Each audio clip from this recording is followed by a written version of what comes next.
The light rain kept falling over New York City, blurring the glow of streetlights. Cars splashed through puddles, and in the mist, a middle-aged man named Ahmed walked quickly, the collar of his wet coat turned up. His eyes stayed fixed on the ground, as if the answers to his life's questions were written somewhere on the pavement. Ahmed had been living in America for 15 years. When he left Pakistan, his dreams were huge. "I'll make it. I'll prove to everyone that I can succeed," he used to tell himself. But reality rarely mirrors dreams. In the heart of New York's shining lights, Ahmed had tasted everything: hard work, exhaustion, and the bitter aftertaste that follows every failed attempt.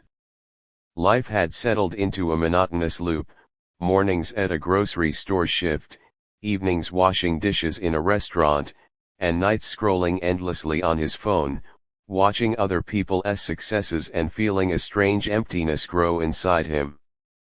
He measured his life against others again and again, and every time, he came up short. One evening, exhausted, he returned to his small basement apartment: just a bed, a table, and a chair. He kicked off his shoes, grabbed his phone, and opened Instagram. The first photo was of an old classmate, now the CEO of a large company, standing with his wife in an Italian castle. The second showed another friend with a luxury car. The third was of a co-worker who had just bought a beautiful apartment. A sharp pang pierced Ahmed's chest. "Where am I, and where have they reached?" he muttered to himself. The next day, while working at the grocery store, an elderly woman came in. Her hair was silver, her hands rested on a cane, but her eyes sparkled with a kind of quiet fire. She smiled at Ahmed and said, "Son, you look tired." He gave a faint laugh. "Yes, life tires you out more than anything." As she handed him money for her groceries, she looked him in the eye and said, "You know, I spent most of my life comparing myself to others. In my 20s, I wanted to look as beautiful as my sister. In my 30s, I wanted my neighbor's job. In my 40s, I wanted someone else's house. And then one day, at 60, I looked in the mirror and thought, all these years have passed, and I never became me." Ahmed asked softly, "So what did you do?"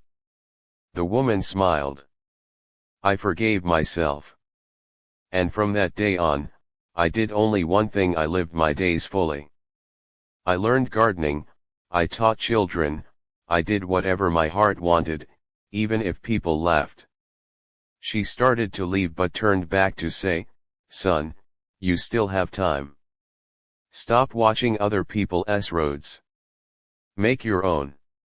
Her words sank deep into Ahmed's heart. From that day, Ahmed slowly began changing his habits. He cut down his time on social media. In his free hours, he picked up photography, a passion he had since childhood in Pakistan but had never pursued here. He began capturing the streets, the raindrops on windows, and the unguarded expressions of strangers. At first, he had no fancy gear, just a basic camera. But he took photos with heart.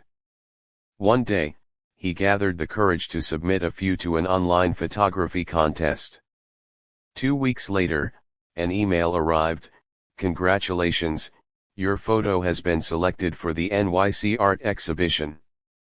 Ahmed stared at the screen, reading it over and over, as if afraid it might vanish. On the day of the exhibition, people stood in front of his photos, discussing them, admiring them. A man walked up to him and said, "Your pictures have life in them. They feel real." For the first time, Ahmed realized he wasn't a copy of anyone's success story, he was the author of his own. Years later, Ahmed opened his own photography studio. His life was still simple, but now it was full, the kind of fullness that comes not from comparison, but from accepting who you are.